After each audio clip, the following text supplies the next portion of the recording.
Pengakuan mengejutkan Bu Guru Cicih pakai uang tabungan murid SD Rp343 juta.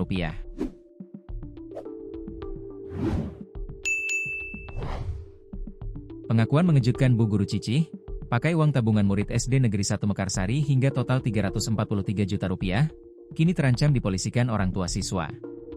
Pensiunan guru SD Negeri 1 Mekarsari, Kecamatan Cimerak, Kabupaten Pangandaran, Jawa Barat, ternyata menggunakan uang tersebut untuk tambahan modal usaha. Saat masih bertugas sebagai guru, Cici ternyata memiliki usaha. Namun, kekurangan modal membuatnya mencari cara untuk menutupinya. Sayangnya, Bu Guru Cicih malah menggunakan uang tabungan muridnya hingga totalnya mencapai Rp343,9 juta. Mbak terkena karma karena menggunakan uang bukan haknya, usaha Bu Guru Cicih tak berjalan mulus alias bangkrut.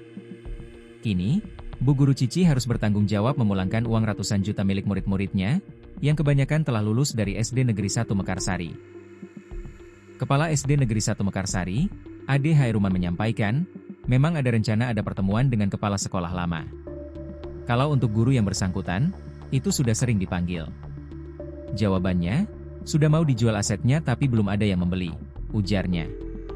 Sementara, menurut informasi aset yang akan dijual oknum guru itu tidak cukup untuk membayar semua utang yang tabungan. Ya, masih kurang asetnya.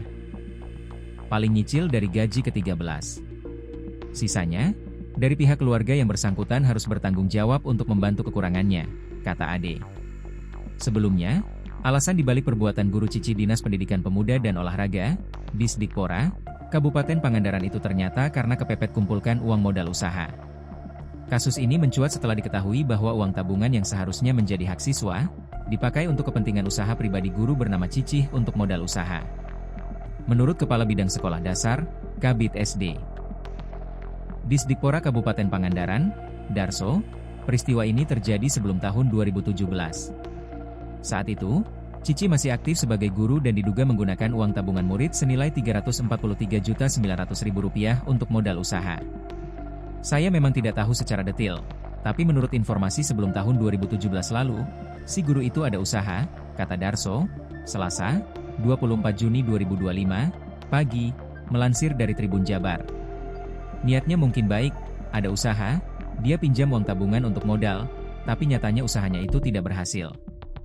Makanya, menjadi utang guru itu, imbuhnya. Menanggapi hal ini, Darso menegaskan bahwa praktik penggunaan uang tabungan murid untuk kepentingan pribadi, apapun alasannya, tidak dibenarkan. Sebetulnya itu hal yang tidak diperbolehkan, jangankan sampai sebesar itu. Itu tidak boleh, tegasnya. Ia pun mengisahkan bahwa sebelumnya sempat ada kepala sekolah yang mengajukan permintaan untuk meminjam uang tabungan murid karena ada guru yang hendak menikah. Saat itu, Darso langsung menolak. Contoh, ada kepala sekolah mau pinjam uang karena ada guru yang mau nikahan. Pinjam uang sebesar Rp3 juta. Saya bilang kalau mau pinjam silakan pinjam di luar. Apa bedanya uang tabungan dengan uang pinjam di luar? Ucapnya. Darso menekankan bahwa uang tabungan siswa adalah titipan dari orang tua peserta didik dan penggunaannya harus disertai izin dari seluruh orang tua. Kalau mau pinjam, silakan di luar, ke bank atau koperasi. Maka, alhamdulillah bisa tercegah, ujarnya. Meski kasus ini baru mencuat belakangan, Darso menyatakan bahwa pihaknya tidak memiliki kewenangan langsung untuk menindak karena kejadian tersebut berlangsung pada masa lalu. Makanya, karena kejadiannya pada tahun 2017 lalu, kami tidak bisa berbuat banyak, ujar Darso. Sementara itu, saat kasus uang tabungan ini mandek, orang tua murid di Kabupaten Pangandaran, Jawa Barat terus bersabar menunggu itikat baik guru.